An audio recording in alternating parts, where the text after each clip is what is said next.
தமிழ்நாடு அரசு மருத்துவர்கள் சங்கத்தின் மாநில செயற்குழு கூட்டம் கடலூரில் நடைபெற்றது. அரசு மருத்துவமனைகளில் காலி பணியிடங்களை விரைந்து நிரப்ப வேண்டும் என்பது உள்ளிட்ட கோரிக்கைகள் கூட்டத்தில் நிறைவேற்றப்பட்டன.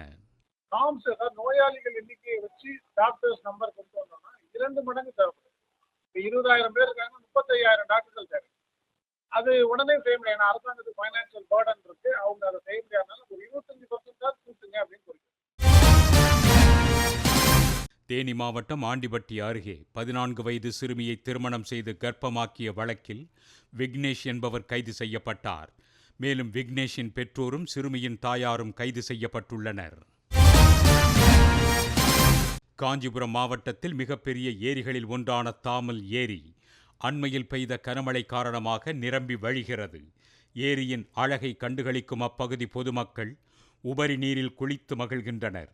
இதனால் தாமல் ஏரி திடீர் சுற்றுலா தலமாக மாறியுள்ளது. விருதுநகர் மாவட்டம் திருவில்லிபுத்தூர் அருகே மூவரை வென்றான் தேசிய நெடுஞ்சாலையில் சென்று கொண்டிருந்த மகிழுந்து ஒன்று திடீரென தீப்பிடித்து எரிந்தது. தீ பரவுவதற்குள் வெளியேறிய ஆனந்தகுமார் என்பவரும் அவரது மனைவி மலர்விழியும் நல்வாய்ப்பாக உயிர் தப்பினர். சென்னை மாதவரத்தில் காவல்துறையினர் நடத்திய ஆய்வின் போது இருசக்கர ஊர்தியில் கடத்தப்பட்ட 1.5 கிலோ மெத்தபெட்டமைன் போதைப் பொருள் பறிமுதல் செய்யப்பட்டது. போதை மருந்தை கடத்தி வந்த வெங்கடேசன் மற்றும் கார்த்திக் என்ற 2 இளைஞர்களை காவல்துறையினர் கைது செய்தனர். திருவண்ணாமலை உள் விளையாட்டரங்கில் மாவட்ட அளவிலான 4வது கராத்தே போட்டி நடைபெற்றது.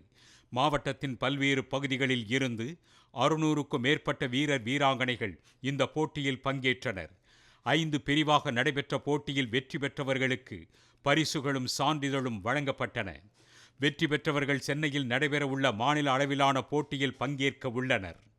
இதனிடையே டெல்லியில் நடைபெற்ற தேசிய கராத்தே போட்டியில் 5 தங்கம் மற்றும் 4 வெள்ளி பதக்கங்களை வென்ற தஞ்சையை சேர்ந்த வீரர்கள் சொந்த ஊர் திரும்பினர்.